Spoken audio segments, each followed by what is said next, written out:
Alhamdulillahirabbil alamin wa bihi nasta'in wa la hawla wala quwwata wassalatu wassalamu ala asrofil anbiya'i wal mursalin wa ala alihi washabihi ajmain amma ba'du. Yang saya hormati Ketua Yayasan Darul Faz, guru saya Ustaz Mahmud Abdurrahman. Yang saya hormati Kepala Sekolah SMP Darul Faz yang kebetulan hadir pada kegiatan Komber kali ini, Ibu Rahmawati Mukhtar SPD. Oke, baik Bapak Ibu, terima kasih atas waktunya. Sedikit cerita ke belakang. Jadi awal September lalu saya mengikuti diseminasi perkembangan kompetensi guru PJOK atau disingkat PKG PJOK yang difasilitasi oleh BPGP, Balai Besar Guru Penggerak. Jadi untuk kegiatan Komber kali ini saya mohon izin untuk melakukan kegiatan pengimbasan dan sedikit berbagi praktik baik tentang informasi yang telah saya dapat saat mengikuti pelatihan tersebut. Kita berangkat dari sini. Nah, ini judulnya. Ini adalah inti dari kegiatan Komber hari ini. Implementasi SEM untuk meningkatkan minat dan pengetahuan peserta didik terhadap warisan budaya olahraga tradisional melalui kegiatan L5. Di sini mungkin ada yang masih awam dengan SEM. Nah, SEM ini adalah salah satu model atau pendekatan pembelajaran yang saya dapatkan, ilmu yang saya dapatkan saat kegiatan kemarin. Nah, kita skip dulu di sini. Karena mungkin nanti ibu-ibu bakal bingung kalau tidak saya jelaskan terlebih dahulu. Nah, baik. Untuk pertama, saya akan mencoba memaparkan selayar pandang Sport Education Model atau biasa kita sebut SEM. Nah, mungkin bakal ada pertanyaan di benak Bapak Ibu, SEM apa sih? Karena kebetulan memang saya juga baru pertama kali mendengar. Saya kuliah jurusan olahraga, pendidikan olahraga, dan baru pertama kali mendengar apa itu Sport Education Model. Yang pertama saya kira itu adalah pendidikan olahraga, karena kan artinya kan Sport Education Model itu pendidikan, model pendidikan olahraga. Nah, berarti kan isinya tentang tes pengukuran atau berbagai macam jenis praktek pembelajaran PJOK seperti itu. Tetapi, nah ini pengenalan Sport Education Model atau biasa kita sebut SEM adalah sebuah pendekatan pembelajaran yang mengintegrasikan olahraga dalam kurikulum sekolah dengan tujuan mengembangkan keterampilan motorik, sosial, dan kognitif siswa secara holistik. Model ini mensimulasikan pengalaman olahraga yang sebenarnya di mana siswa berperan aktif dalam perencanaan, pelaksanaan, dan evaluasi kegiatan olahraga. Tujuannya, ini tujuan dari SEM. Yang pertama, mengembangkan keterampilan motorik, meningkatkan kemampuan fisik siswa dalam berbagai jenis olahraga, meningkatkan keterampilan sosial, membangun kerjasama tim, komunikasi, kepemimpinan, dan sportivitas. Yang ketiga, meningkatkan keterampilan kognitif dengan cara mengembangkan kemampuan berpikir kritis, pemecahan masalah, dan pengambilan keputusan. Nah, yang keempat, menumbuhkan minat dan kecintaan pada olahraga dalam bentuk kebiasaan hidup sehat dan aktif. Yang terakhir, menerapkan nilai-nilai kehidupan, menanamkan nilai-nilai sportivitas, disiplin, tanggung jawab, dan kerja keras. Next. Nah, ini karakteristiknya nih atau ciri-ciri dari Sport Education Model. Yang pertama, dia berbasis aktivitas, ya. Berbasis aktivitas berarti harus ada aktivitas di dalamnya. Siswa terlibat aktif dalam berbagai aktivitas olahraga. Berorientasi pada siswa. Siswa berperan penting dalam perencanaan dan pelaksanaan kegiatan. Bersifat kompetitif. Nah, bersifat kompetitif artinya harus adanya kompetisi atau perlombaan untuk meningkatkan motivasi, ya. Tentunya perlombaan yang sehat, gitu. Berarti perlombaan olahraga. Bersifat kolaboratif, yang artinya menekankan kerjasama tim dan saling mendukung. Dan terakhir, bersifat evaluatif. Terdapat proses evaluasi yang berkelanjutan untuk meningkatkan kualitas pembelajaran. Nah, ini komponen-komponennya. Ya, ini berdasarkan dari modul ya. Saya tidak mengarang, ini berdasarkan dari modul. Yang pertama tim. Nah, tim ini adalah siswa dibagi menjadi beberapa tim yang akan berkompetisi. Yang kedua musim.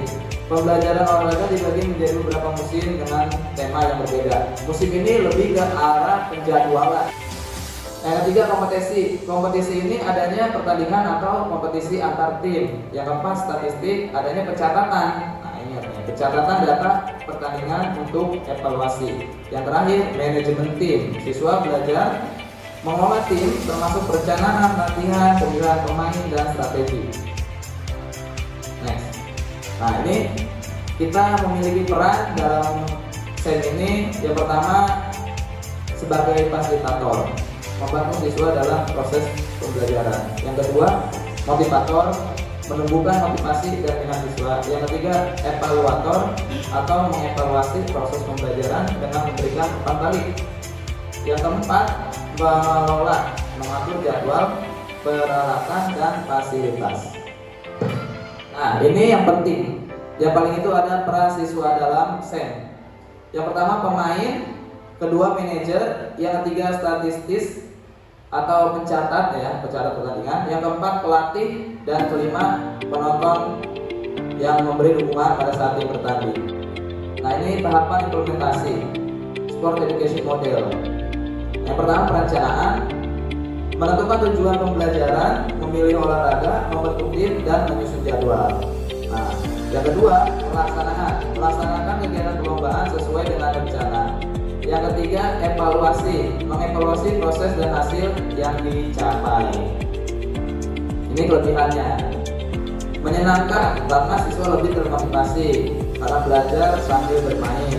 Yang kedua holistik, mengembangkan berbagai aspek kemampuan siswa. Yang ketiga relevan, memenuhi kebutuhan siswa akan aktivitas fisik dan sosial. Dan yang terakhir berkelanjutan, membentuk kebiasaan hidup sehat dan aktif.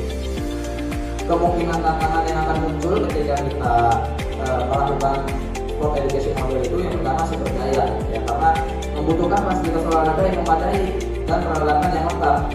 Karena di SEM itu kita wajib mengadakan perlombaan atau kompetisi, maka perintilan-perintilan seperti contoh papan buat skor harus ada. Terus contoh lagi gawang, net, terus ya pokoknya yang perintilan-perintilan kayak gitu harus ada. Nah, ketika sekolah itu hanya memiliki lapangan, ya plek hanya memiliki lapangan, itu mungkin agak sulit. Nah, yang kedua waktu, membutuhkan waktu yang cukup lama untuk pelaksanaan. Nah, yang terakhir keahlian guru perlu memiliki pengetahuan dan keterampilan dalam berbagai jenis olahraga. Ini tantangan yang harus saya hadapi ketika saya akan melaksanakan sport education model. Nah, ini terakhir kesimpulan, sport education model merupakan pendekatan pembelajaran yang efektif untuk mengembangkan keterampilan motorik, sosial dan kognitif siswa. Namun, implementasi memerlukan perencanaan yang matang, dukungan dari semua pihak dan kesiapan guru dalam memfasilitasi pembelajaran. Nah, oke, baik Bapak Ibu, cerita sedikit.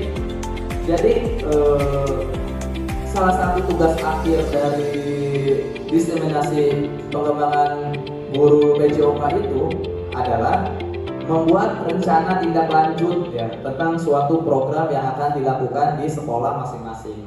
Nah, maka karena sesuatu yang barunya itu adalah sport education model ya, saya memilih sport education model sebagai rencana tindak lanjut yang akan saya lakukan. Jadi di sini saya beri judul implementasi SEM untuk meningkatkan minat dan pengetahuan peserta didik terhadap warisan budaya yang tentunya olahraga tradisional melalui kegiatan P5 di SMP IT Darul Fas Boarding School. Nah, next.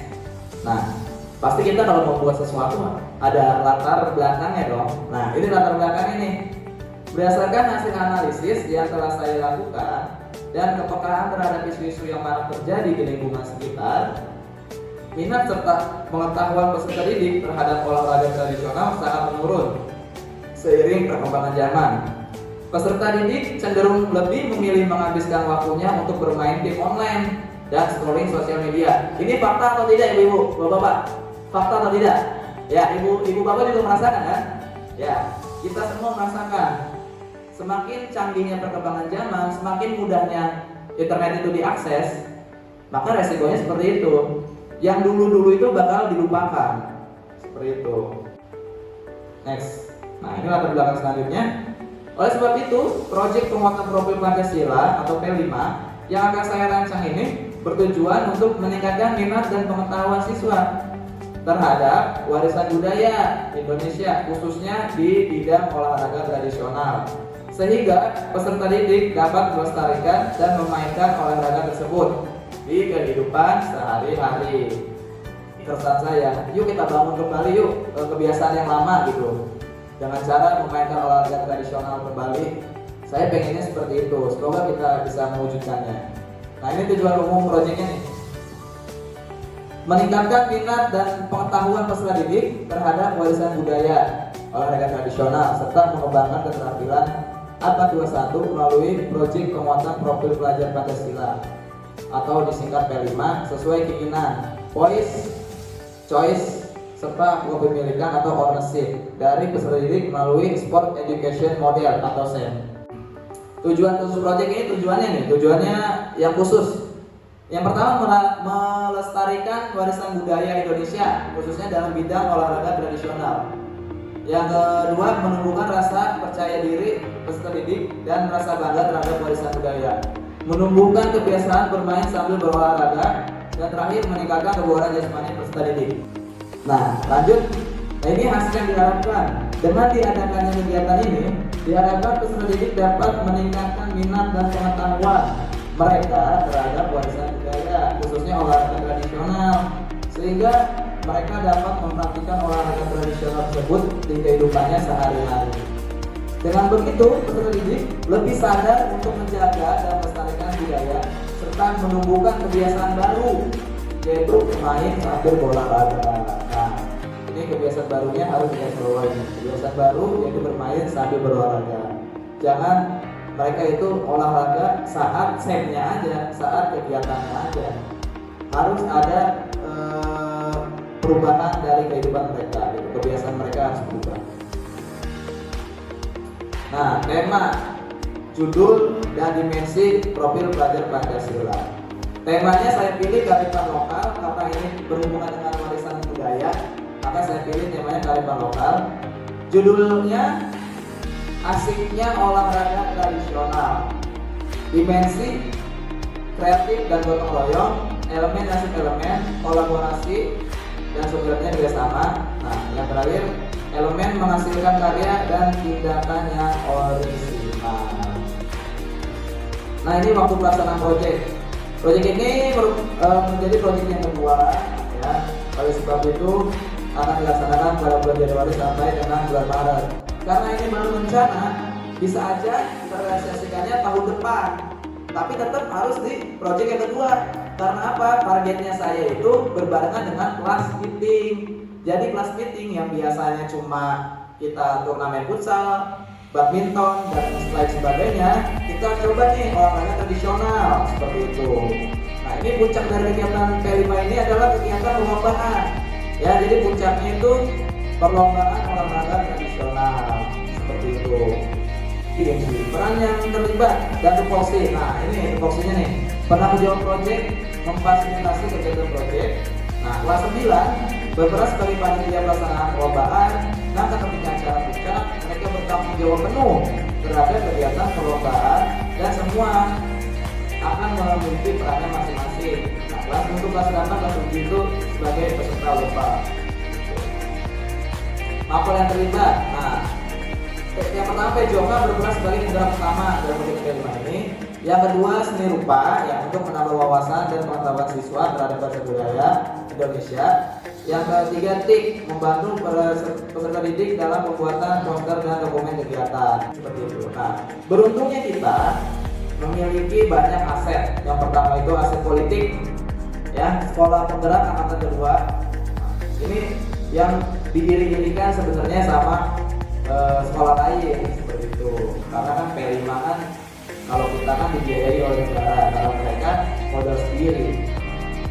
Fisik, sarana dan prasarana kegiatan sudah lengkap karena olahraga tradisional yang akan kita lakukan, jadi kita hanya butuh lapangan, sisanya kayu atau misalkan anak-anak mau bikin perlombaan bakyak, nah ini banyak gitu, tapi di sisa bangunan banyak, atau anak-anak mau bikin lomba balap egrang, bambu ada, seperti itu. Saya rasa sudah lengkap, jadi memanfaatkan barang-barang bekas ya bangunan, barang-barang bangunan. Nah itu persiapan dari mulai melakukan persiapan alat-alat itu sebenarnya sudah masuk penilaian P5, sudah masuk penilaian P5. Lanjut, manusia. Nah di aspek manusia ini guru yang sangat kompeten dan peserta didik yang sudah terbiasa melaksanakan kegiatan event dan P5. Ya karena kita sudah 3 tahun jadi sekolah menggerak, maka harusnya sudah terbiasa dengan ada kegiatannya P5. Dan sering kita memanfaatkan anak-anak sebagai panitia utama dalam pelaksanaan kegiatan PHBD dan semacamnya, maka harusnya anak-anak juga terbiasa. Nah, finansial itu aset finansial itu artinya aset keuangan ya. Ada boskin, yayasan, dan wali murid. Nah, seperti itu. Next, rencana evaluasi. Nah, evaluasi proses, observasi ini saat proses, saat hasil, dan saat dampak. Evaluasi saat proses, observasi kegiatan, dokumentasi, wawancara dengan siswa dan guru. Jadi nanti untuk adanya evaluasi saat proses pembelajaran, yang kayak kemarin saya bilang, sekolah sepertinya butuh ini ya, mic wireless. Jadi setiap kita kegiatan harus ada evaluasi dengan cara apa? Melakukan refleksi dengan anak-anak, wawancara aja, gimana kegiatannya, gitu. Dengan beberapa kalimat yang dilontarkan anak-anak saat wawancara itu bisa jadi bahan pertimbangan kita melakukan evaluasi. Nah, evaluasi hasil angket ya, kita bisa menyebarkan angket dan dari orang tua atau dari guru gitu, atau dari siswa. Dan terakhir itu dari evaluasi hasil ada penilaian produk akhir. Nah, untuk dampak ini evaluasinya pengamatan terhadap perubahan sikap dan perilaku siswa setelah mengikuti program. Program ini dikatakan berhasil sebenarnya kalau perilakunya atau karakternya udah berubah gitu, dari awalnya ketergantungan dengan gadget menjadi tidak terlalu tergantungan, seperti itu aja. Nah ini kemungkinan tantangan. Ini saya analisis, yang pertama itu kurangnya bimbingan dan pengawasan dari mitra luar untuk membantu pelaksanaan proyek. Nah yang kedua, perkembangan teknologi yang semakin canggih membuat anak-anak cenderung bermain game online sehingga menganggap olahraga tradisional ini kurang menantang. Nah yang terakhir, nah ini di peserta didik kelas 9-nya nih. Peserta didik kelas 9 yang masih pasif atau bahkan tidak menjalankan perannya. Sekian pemaparan yang saya lakukan ya. Ini ada merupakan rencana program. Ingat ini masih adalah rencana program. Jadi saya mohon kepada Bapak dan Ibu untuk memberikan masukan dan umpan baliknya ya, karena kemungkinan ini nanti diadakannya digabung dari kelas 7, 8, dan 9, maka perlu perencanaan yang sangat matang seperti itu. Oke Bapak Ibu, saya kasih waktu ya, saya berharap banyak untuk masukan dan umpan baliknya.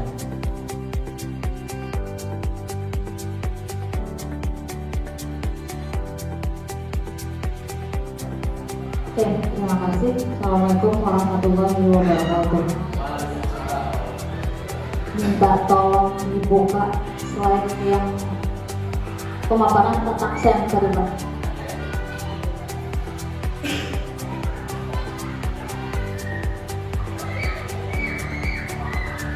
Ya, itu kesimpulan juga. Kalau di situ kan, kalau yang dijaga pendekatan pembelajaran yang efektif untuk mengembangkan keterampilan motorik. Kalau motorik berarti kita ngomongin fisik, gerak, sosial berarti kerjasamanya, sementara yang kognitif berarti pengetahuannya dia. Nah di awal itu berarti ada ngomongin tentang kompetensi. Saat proses pembelajaran itu ada kompetensinya yang dibuatin oleh siswa. Kalau ngomongin tentang kompetensi, ya kompetisi lawan, berarti salah satu faktornya harusnya di situ menurut saya ya, berarti ada emosinya juga dipelajari Pak. Kan kita misalnya nih, tim saya kalah, tim Bapak menang, otomatis emosinya beda. Apalagi saat bermain itu menurut mereka ada yang kok curang nih dalam tanda kutip, tidak sesuai dengan pemahamannya dari tim saya. Berarti kan otomatis secara emosi juga harus diarahin. Kalau aturannya A, B, C, berarti kalau kemampuannya A, berarti respon siswa itu seperti apa dalam segi emosi. Itu menurut saya Mbak. Terima kasih. Assalamualaikum warahmatullahi wabarakatuh.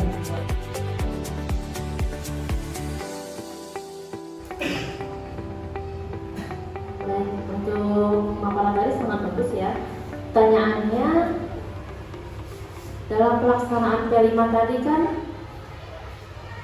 ada istilah ya, voice choice dan segala macam itu ya, ada 4 ya. Untuk menstimulus anak-anaknya, kira-kira bisa tidak dengan cara gurunya itu membawa peralatan permainan tradisional. Sebelumnya main di kelas, nanti kan anak-anak itu apa ya, kayak itu congklang, atau itu yang di karet yang itu ya, yang jadi ya main karet itu ya, karena yang sekarang tuh yang lagi ngetren tuh kayak lato-lato kayak gitu ya. Mungkin bisa dengan cara distimulus itu sama gurunya. Iya. Mungkin itu ya distimulusnya, jadi mungkin bisa nggak sih? Ya, ada stress dan sebagainya. Jadi mungkin dengan cara itu anak-anak bakal curious, bakal kayak dengan apa ya, kayak pernah lihat deh. Jadi nanti dari awalnya mereka pengen tahu, terus mereka akan mempraktekkan gitu di kelas. Iya. Benar. Terus mungkin di kelasnya disediakan permainan tradisional gitu, Ibu Rahmawati. Jadi nanti di waktu senggangnya mereka bisa apa ya istilahnya mengisi waktunya itu dengan bermain tradisional. Yang aman dengan kayak congklang, yang tidak berbahaya itu kan.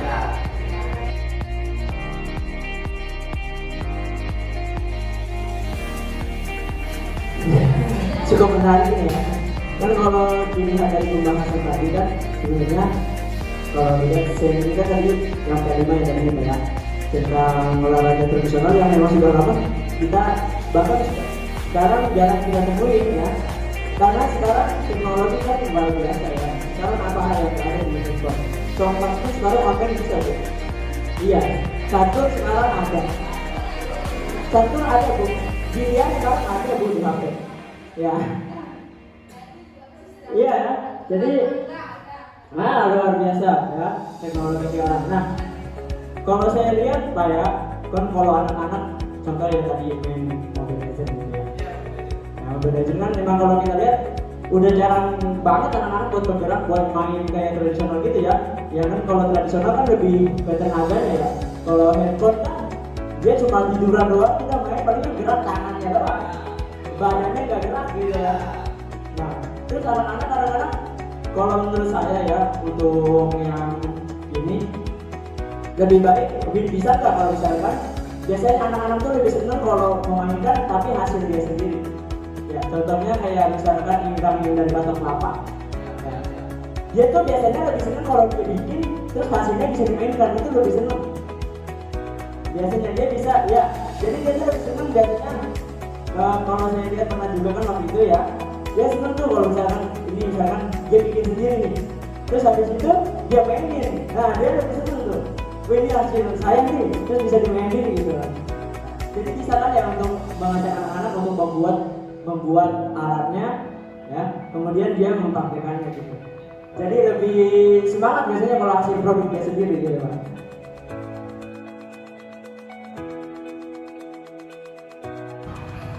Ini yang tadi motorik, sosial, sama kognitif. Kalau bisa saran, itu berarti cari olahraga atau permainan tradisional yang lebih banyak bergeraknya. Kalau congklak tadi kan kita duduk ya, duduk aja di bola. Dan main juga kan cuma berdua. Kalau dia sifatnya bergerak, berarti kan bergerak tadi apa sih? Bagian terus jadi sifatnya yang bergerak. Jadi bagian fisik yang lain juga bergerak, bukan cuma tangan. Kalau main apa sih tadi? Congklak ya sama aja kayak main HP. Cuman ya sama, main juga kan strategi, ya sama juga strategi di otaknya aja yang bergerak gitu. Itu saja Mbak. Ya terima kasih buat itu. Jadi hanya kognitifnya aja ya akan dikembangkan gitu. Oke, baik. Jadi memang saya itu sebenarnya pengen menjerumuskan anak-anak atau memetakan anak-anak ini ke permainan yang ada di lapangan gitu. Lebih seru jadinya. Ada yang nonton, nanti ada supporternya. Karena kalau di model pembelajaran SEM itu harus ada supporternya tuh, perintilan-perintilan kayak ayo semangat kelas 8 harus ada tuh, harus ada, mereka harus buat kayak gitu. Apa sih namanya tuh? Terus kayak apa tuh? Iya kayak virus gitu. Iya, harus ada gitu. Yang nggak usah joget-joget ya, mereka pakai poster aja kayak gitu-gini harus ada per kelas. Iya. Jadi harus memainkan semua perannya. Jadi siapa yang jadi aktifnya, jadi pesertanya, siapa yang jadi manajernya gitu. Mereka yang sibuk tuh ngatur sini ngatur sana. Nah terakhir siapa yang jadi pendukungnya atau supporternya, seperti itu. Ya mungkin ada lagi? Ada cukup? Cukup. Udah ya, cukup ya. Oke, baik. Terima kasih Bapak Ibu. Mohon maaf atas waktu yang telah terbuang. Semoga apa yang saya paparkan, apa yang saya telah imbaskan ke Bapak Ibu dapat bermanfaat buat kita semua. Amin. Oke. Kita akhiri dengan membaca hamdalah. Alhamdulillahirabbil alamin. Oke Bapak Ibu, mohon maaf jika ada salah-salah kata.